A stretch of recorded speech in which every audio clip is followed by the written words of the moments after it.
9 محرم اور 10 محرم کو شیعہ ماتم کرتے ہیں. کیا ہم ان کو ماتم کرتا ہوا دیکھ سکتے ہیں؟ یعنی تماشا دیکھنے جائیں گے؟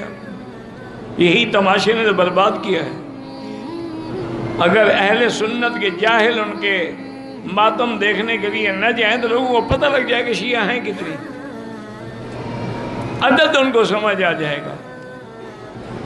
لیکن ہمارے جاہل لوگ جا کے شریک، یہ تو گناہ کا کام ہے، تم گناہ دیکھنے جاؤ گے. حضور پاک کی حدیث مبارک ہے کہ من لبس السود وضرب الاخدود وشق الجیوب، کہ جو آدمی سیاہ کپڑے پہنے اور چہرے پہ تھپڑ مارے اور قمیصیں پھاڑ ڈالے اور ماتم کرے، فرمایا لیس منا، اس کا میری جماعت اہل سنت سے کوئی تعلق نہیں. اللہ کے نبی نے تو ان کو خارج کیا ہے، تم کیا تماشا دیکھنے جاؤ گے؟ یہ کون سی محبت ہے؟ ایک دفعہ کی تاریخی واقعہ، اور یہ حقیقی یعنی اصل واقعہ ہے. انگریز کا زمانہ تھا، گورنر پنجاب کے لیے جو آیا انگریز، وہ جس دن لاہور اترا، اللہ کی شان ہے، وہ 10 محرم کا دن تھا. اور دیکھا کہ ہزاروں کی تعداد میں لوگوں نے سیاہ کپڑے پہنے ہوئے ہیں اور ماتم کر رہے ہیں اور چھریاں مار رہے ہیں اور مٹی ڈال رہے ہیں. تو اس نے اپنے اے ڈی سی سے پوچھا کہ ان لوگوں کو میرے گورنر بننے پہ اعتراض ہے، اسی لیے یہ ماتم کر رہے ہیں، میں واپس چلا جاؤں؟ اور نے کہا حضرت آپ کے لیے نہیں کر رہے ہیں. تو بھائی کیا کر رہے ہیں؟ انہوں نے کہا کہ بہت بڑے ہیرو تھے حضرت حسین، ان کی شہادت ہو گئی تو اس کے لیے غم کر رہے ہیں.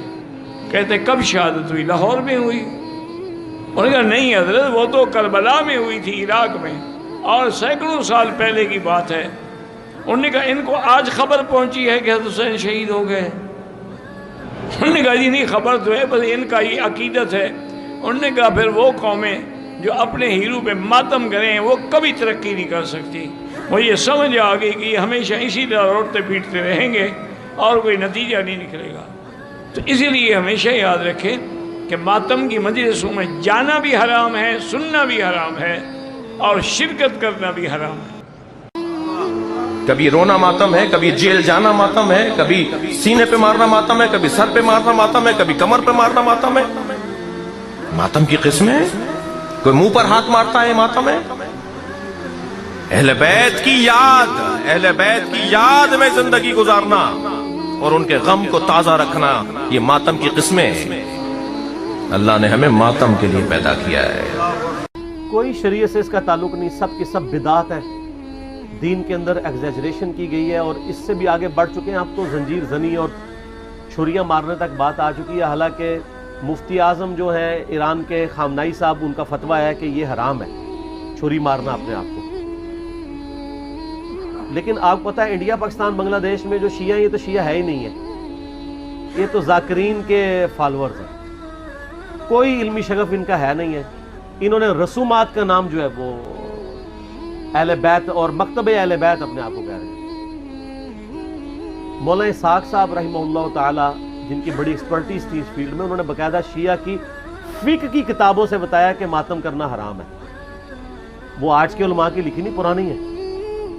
یہ بدعات ہیں جو انہوں نے داخل کی ہیں، جیسا کہ کئی بدعات اہل سنت کے ہاں بھی داخل ہو گئی. یکم محرم کا جلوس بھی تو بدعت ہے نا.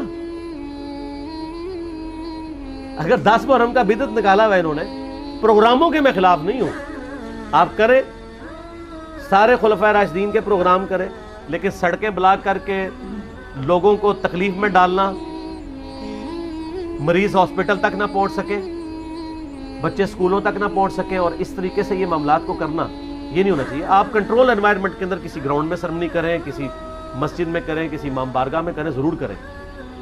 لیکن یہ جو باقی جو چیزیں، یہ جھولے اور ذوالجناح کے جلوس نکالنا اور یہ پنجے اور اس کے نیچے سے گزرنا، اور پھر آج کل تو گھوڑوں کو دفنا بھی رہے ہیں ٹھیک ہے.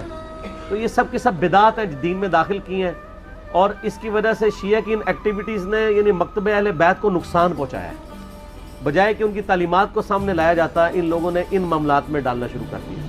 بھائی صاحب نے سوال کیا کہ ہم دیکھتے ہیں کہ مسلمان لوگ اپنے